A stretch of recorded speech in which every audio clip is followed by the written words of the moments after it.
Assalamualaikum warahmatullahi wabarakatuh. Waalaikumsalam Waalaikumsalam warahmatullahi warahmatullahi wabarakatuh. wabarakatuh. Alhamdulillah wa syukurillah wa la hawla wa la quwwata illa billah asyhadu an la ilaha illallah wa asyhadu anna Muhammadan abduhu wa rasuluh.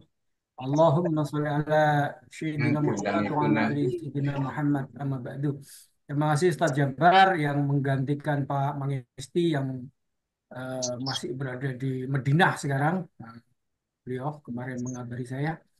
Mudah-mudahan menjadi haji yang mabrur, eh, Pak Mufti dan jemaah haji Indonesia secara umum, haji eh, pada tahun ini, dan kita dimudahkan untuk menyusul eh, berhaji. Ini Amin, amin ya robbal alamin. Baik para eh, jemaah kajian teknologi digital pada pagi hari ini. Pagi ini saya eh, nyelingi tema karena banyak yang minta untuk membahas tentang pusat data nasional atau data center. Kajian tentang koperasi serasi digital itu sebenarnya belum selesai. Jadi nanti masih akan panjang kita lanjutkan karena eh, tema itu detail-detailnya masih belum masuk ya. Tapi oke, kali ini kita akan membahas tentang tema yang banyak diminta dan untuk dibahas tentang eh, eh,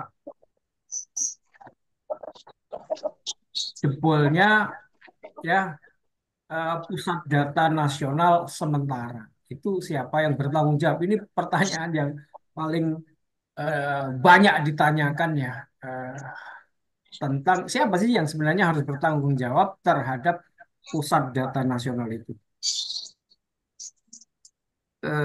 Baik ini. Ini menjadi momen yang bagus karena seluruh masyarakat Indonesia itu sedang berada dalam perhatian tentang pusat data nasional. Eh, Pusat data nasional sendiri itu apa? Lalu kemudian mengapa bisa jebol? Lalu mengapa begitu banyak instansi yang datanya jebol? Lalu siapa sebenarnya yang bertanggung jawab? Nah, ini memang menjadi momentum yang bagus untuk kemudian kita mengupdate pengetahuan kita tentang sistem digital atau tentang sistem IT atau tentang penyelenggaraan sistem IT atau di sini itu kalau ada disebutnya SPBE ya, penyelenggaraan sistem elektronik ya, penyelenggaraan pemerintahan berbasis sistem elektronik. Nah, oke. Kita eh, apa namanya bicara dulu tentang pusat data ya. Pusat data itu apa sebenarnya? Pusat data itu ya, ini kalau saya mengacu kepada definisi-definisi itu bulat, nanti susah eh, untuk dipahami. Karena definisi pusat data itu saya baca-baca, saya carikan definisinya kok bulat semua gitu ya. Oke, saya kasih gambaran yang praktis saja, karena saya ini praktisi ya. Pusat data itu kalau bahasa teknisnya namanya data center. Nah, kan gitu, data center. Kalau dalam bahasa Indonesia kemudian disebut dengan pusat data. Kalau dalam bahasa teknis itu disebut dengan data center. Nah, data center itu apa? Nah, ini saya merasakan ada banyak perbincangan yang masih belum memiliki pemahaman yang sama. Jadi data center itu terminologi baru bagi perkembangan IT atau sistem IT atau sistem digital memang. Jadi data center itu eh, secara gampang saya akan menggambarkan begini. Kalau dulu kita itu mengenal namanya server, ya pada waktu kemudian kita masih bermain web hosting, itu kita menyewa server, lalu di dalam server itu kemudian ada namanya host, lalu kemudian kita meletakkan file-file apa itu namanya host apa nama web kita itu di dalam server itu. Nah, server itu dulu ya biasanya cuman bisa ditaruh di kantor atau apa namanya kita nyewa di satu pengelola server lalu kemudian server itu dibagi-bagi gitu. Nah, namanya hosting gitu.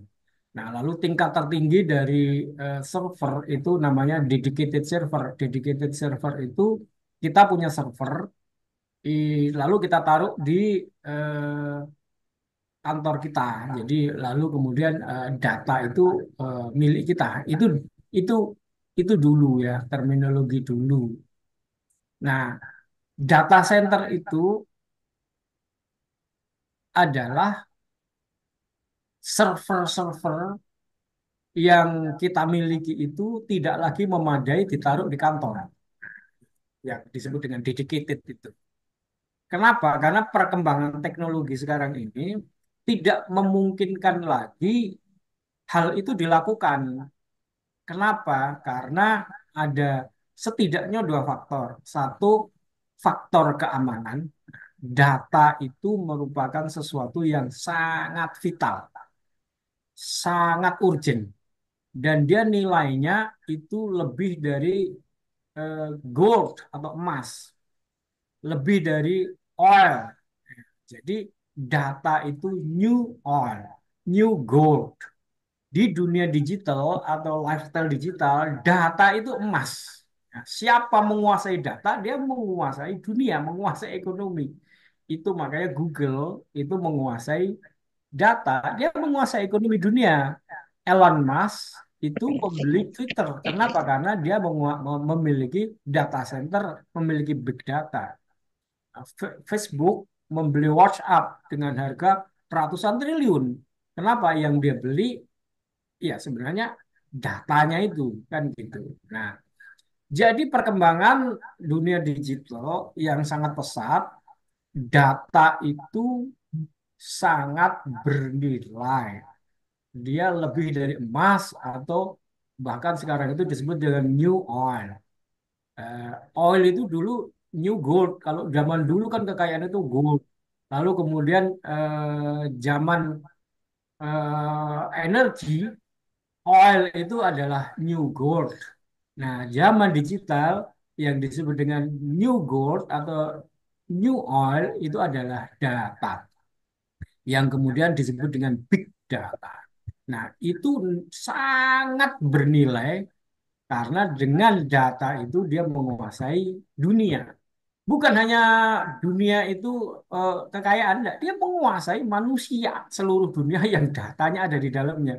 Manusia ini perilakunya bisa dia kendalikan. Nah, itu luar biasanya. Nah, oleh karena itu data itu menjadi sangat-sangat bernilai. Nilainya tinggi sekali. Oleh karena itu, dia tidak memungkinkan lagi disimpan di kantor. Nah, kenapa? Kalau Anda punya emas yang 1 ton gitu, masa Anda simpan di kantor, kantornya pinggir jalan? Wah, gampang itu kan untuk merampoknya. Nah, begitu juga dengan data yang sebesar itu, lalu kemudian kita punya dedicated server, lalu kemudian perusahaan kita itu kita pampang di mana-mana, ada di sini, kantornya di sini, lalu servernya ada di situ. Lah, itu keamanannya sangat mengkhawatirkan. Jadi keamanan yang seperti itu di dalam dunia digital atau apa namanya teknologi digital zaman sekarang ini itu sudah sangat mengkhawatirkan. Kenapa? Ya kalau mau mematikan, oh ini sistem IT ini menguasai apa itu namanya mengendalikan ekonomi di Indonesia. Nah, kalau dia mengendalikan ekonomi Indonesia berarti ada data perdagangan, ada data orang, ada data transaksi, ada data bank. Wah, lah kalau mau mematikan dia kan gampang. Itu kantornya ada di situ, servernya ada di situ. Ya sudah, kantor itu di bom Molotov. Nah, begitu, di bom Molotov. Nah, ketahuan. Nah, oleh karena itu dalam konteks dunia digital tidak lagi bisa data itu disimpan di kantor karena sistem keamanan agar menghindari serangan. Oleh karena itu, muncullah sebuah konsep data center. Nah, data center itu apa? Data center itu adalah infrastruktur bangunan. Nah, jadi jangan membayangkan data center itu server, bukan. Data center atau pusat data itu bangunan, gedung bangunan atau disebut dengan infrastruktur. Nah, di mana kemudian server itu disimpan. Nah, di sini berarti ada dua pihak kan, pengelola keamanan sistem IT itu melibatkan tiga pihak utama dengan tanggung jawab masing-masing. Nah, nomor satu pengelola infrastruktur data center. Jadi pengelola infrastruktur data center itu adalah pengelola gedungnya. Dia menyediakan gedung yang gedung itu memenuhi standar keamanan terbaik. Nah, standar keamanan dalam infrastruktur gedung itu dibagi empat sekarang, tier satu, tier 2, tier 3, tier 4. Nah, untuk sebuah data strategis negara itu dia sudah wajib menggunakan tier 4. Apa tier 4 itu? Nah, simpelnya begini. Tier 4 itu adalah gedung, infrastruktur gedung, bangunan di mana dia memenuhi dua sistem keamanan. Ya, sistem keamanan pertama adalah gedung itu satu jauh dari laut karena laut itu mengandung garam, udara yang apa itu namanya uh, garam itu merusak apa uh, peralatan-peralatan, maka dia harus tidak boleh berada di tepi laut, kan gitu ya. Nah, jarak tertentu.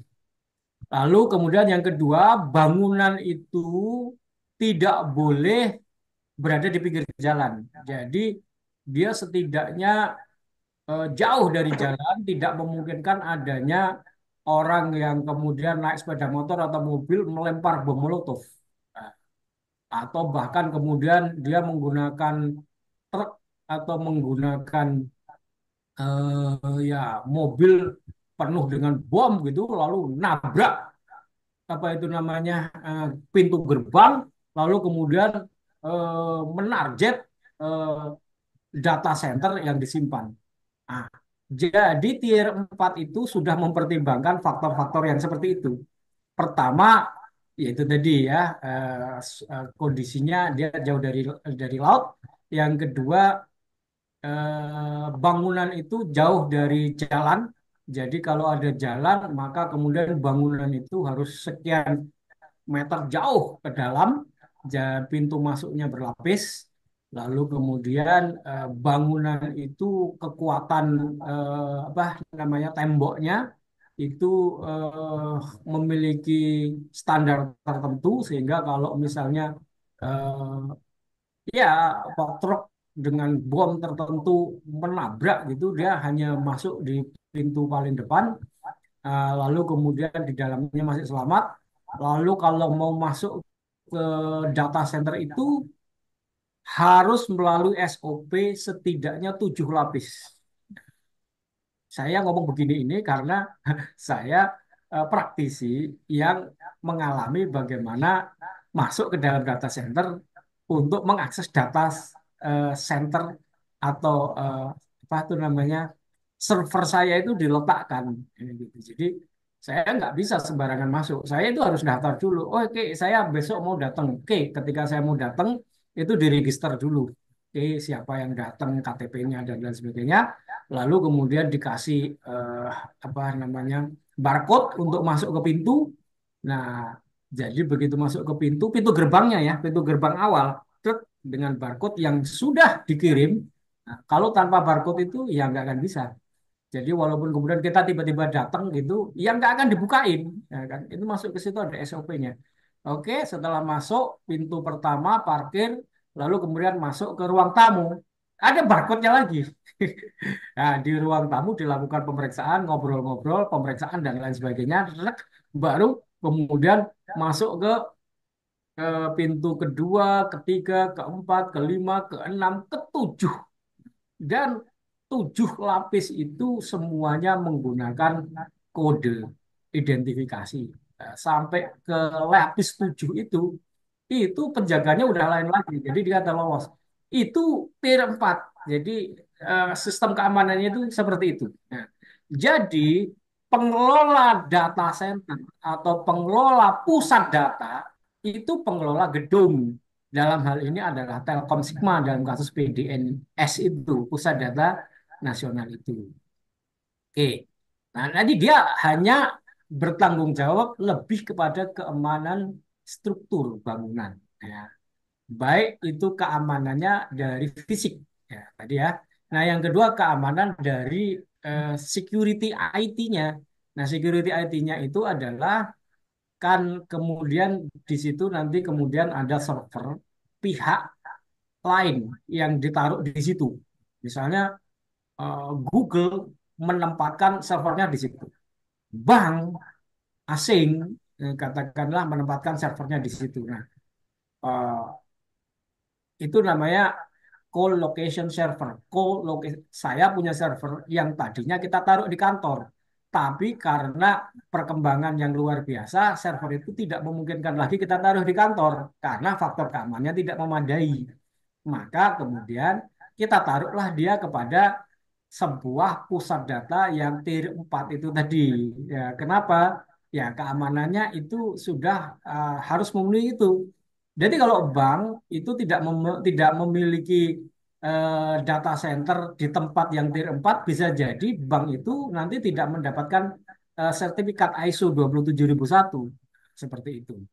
Sehingga kemudian eh, beberapa perusahaan itu kemudian menaruh servernya tadi yang tadinya ada di kantor itu di data center.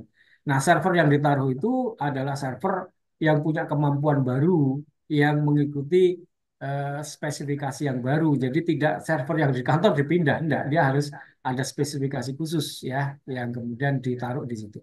Nah, jadi ada perusahaan-perusahaan yang menaruh servernya di situ, namanya colocation server. Nah, perusahaan ini disebut dengan cloud service. Cloud service. Nah, jadi ada dua pihak sudah. Satu pengelola infrastruktur, yang kedua cloud service. Cloud service itu siapa? Orang yang memiliki server yang ditaruh di pusat data. Dia bertanggung jawab terhadap kinerja server. Jadi tadi itu kalau gedung itu yang bertanggung jawab adalah pengelola gedungnya tadi itu. Nah, sekarang cloud service dalam hal ini Kominfo, dialah yang bertanggung jawab tentang kinerja server yang ditaruh di situ. CPU-nya bekerja optimal apa enggak, RAM-nya memadai atau enggak, kan gitu. Nah, itu adalah perusahaan cloud service. Nah, sekarang biasanya kita kan kalau punya platform itu kita menyewa perusahaan cloud service itu. Nah, lalu kemudian kita pemilik sistem baru disebut tenant. Nah, seperti saya itu posisinya tenant. Nah, tenant ya. Ya, saya kemudian menyewa server yang ditaruh di data center. Nah, jadi kita paham sekarang ada tiga pihak. Nah, tiga pihak itu masing-masing punya tanggung jawab keamanan sendiri-sendiri. Ya, oke. Nah, ini sekarang kita nanti gini, mau memahami persoalan jebolnya data itu dari pemahaman dasar itu. Sehingga dari pemahaman dasar itu kita akan tahu siapa sebenarnya yang paling bersalah dan harus bertanggung jawab terhadap jebolnya data itu ya. Oke. Nah, pembagian tanggung jawab ya. Pengelola keamanan sistem IT itu melibatkan tiga pihak utama. Pengelola infrastruktur itu bertanggung jawab terhadap keamanan fisik ya, ya terutama fisik ya, dan kemudian keamanan akses masuknya ya. Nah, dia juga harus punya standar, namanya standar keamanan untuk gedung itu juga ISO 27001. Nah, yang kedua cloud service yang kemudian dia punya server yang banyak yang sekarang ditaruh di situ. Itu kan Kominfo, ya, penyelenggaranya itu Kominfo. Nah, dia bertanggung jawab terhadap kinerja server, kinerja server, CPU-nya itu, RAM-nya dan lain sebagainya itu eh, aman atau tidak, apa itu namanya optimal atau tidak. Nah, tapi dia juga memiliki akses. akses kepada data, ya. Tetapi itu eh, tidak boleh Kominfo, ini saya tidak ngomong, tidak boleh perusahaan cloud service itu masuk ke dalam data seseorang. Jadi misalnya ini tenan saya ada punya platform, platform saya taruh di cloud service itu. Maka yang bisa punya akses masuk ke dalam data itu cuma saya. Nggak boleh perusahaan cloud service itu nggak boleh. Apalagi pengelola nggak boleh. Jadi yang bisa masuk ke dalam data, mengotak-atik data itu saya dan tim saya. Nah, di situ sistem itu hanya bisa diakses oleh saya. Nah, perusahaan cloud service itu hanya bertanggung jawab terhadap kinerja apa namanya server, CPU-nya optimal atau tidak, RAM-nya optimal atau tidak, dan lain sebagainya. Nah, pengelola infrastruktur bertanggung jawab terhadap keamanan. Nah, jadi itu dia pembagian tanggung jawab di dalam pengelolaan sistem IT itu. Hmm. Nah, dalam kasus yang terjadi dalam Brainchipper yang ransomware yang menyerang eh, apa namanya pusat data nasional sementara itu, maka secara teknis sebenarnya kita bisa mengatakan ini. Dalam kasus serangan ransomware Brainchipper, analisis menunjukkan bahwa kegagalan terbesar terletak pada kurangnya koordinasi yang efektif antara pihak-pihak yang terlibat. Hal ini mencakup kegagalan dalam memastikan semua pihak bekerja sesuai dengan best practice dan standar operation prosedur. Nah, penanggung jawab proyek memiliki peran kunci dalam mengkoordinasi dan memastikan bahwa semua pihak menjalankan tanggung jawab mereka dengan optimal. Nah, jadi gini, ini bisa kita lihat pada kasus PDNS itu. Nah, tadi ada yang belum saya jelaskan ya. Eh, dalam pusat data nasional atau data center itu ada tiga, ada tiga skenario. Tiga skenario itu adalah kesepakatan internasional. Skenario-nya adalah apabila data utama itu mengalami masalah fatal, misalnya gempa bumi hancur, ya fisiknya, atau terendam banjir hancur fisiknya, atau yang ketiga itu diserang hacker yang kemudian hacker itu menguasai data center utama, maka ada skenario kedua yang wajib dan harus tersedia, yaitu namanya WAM server atau server cadangan. Itu berupa server yang sama seperti server utama atau hot server, tapi letaknya itu minimal 50 kilometer dari lokasi server utama. Minimal 50 kilometer. Jadi itu jarak yang kalau terjadi gempa itu 50 kilometer itu mungkin sudah tidak terlalu terdampak. Nah, lebih jauh lebih baik. Skenario itu apa? Skenario itu mengasumsikan bahwa server utama atau head server itu hancur. Maka ketika server utama itu hancur oleh gempa, oleh banjir, atau oleh serangan hacker yang tidak bisa ditanggulangi, maka kemudian server utama itu dimatikan atau mati atau diasumsikan mati. Maka kemudian server kedua atau WAM server atau mirroring server itu otomatis menyala dan layanan itu tidak terganggu. Dan di WAM server atau server kedua itu seluruh data yang ada di apa namanya server utama itu tersimpan di server kedua. Seluruhnya secara real time atau mirroring. Mirroring itu cermin. Nah, jadi dia ada backup data yang backup datanya itu WAM namanya. Nah, disebut WAM, dia hangat. Kenapa?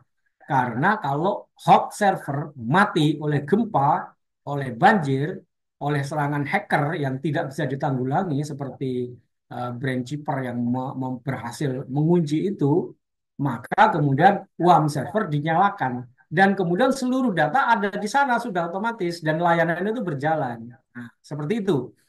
Nah, lalu kemudian ada server yang ketiga yang juga cold server atau server yang dingin. itu ada di tempat ketiga, letaknya beda lagi.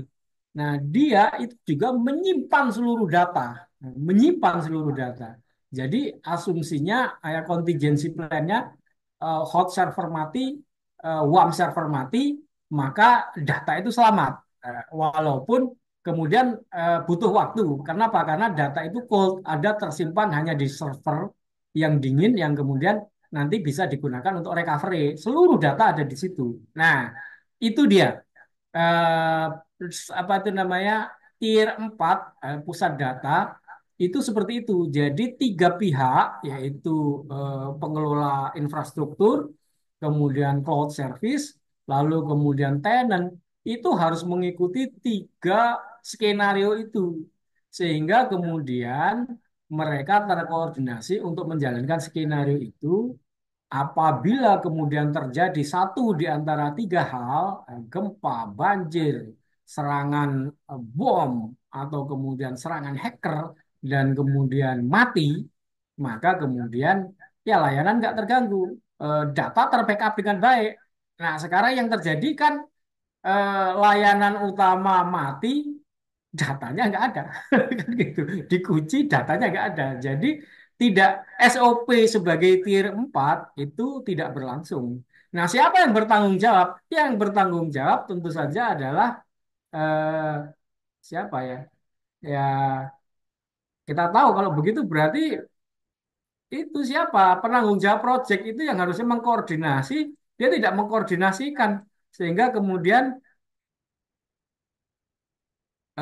tidak terjadi eh, apa yang disebut dengan skenario kontingensi, hot server, warm server, cold server. Data dikunci berhari-hari tidak bisa terrecover kan gitu, bahkan hilang. Nah, dan bahkan kemudian negosiasi tidak berhasil, lalu apa itu namanya? Si hackernya kasihan. Passwordnya dikasih. Hati-hati loh, passwordnya dikasih. Ikut jebakan maut lagi itu nanti. Ya, oke. Saya kira saya ingin menjelaskan itu dari eh, normatif ya. Nah, dari apa namanya, pemahaman normatif yang harusnya kita tahu, mengelola data center, mengelola sistem digital itu adalah seperti itu normatifnya.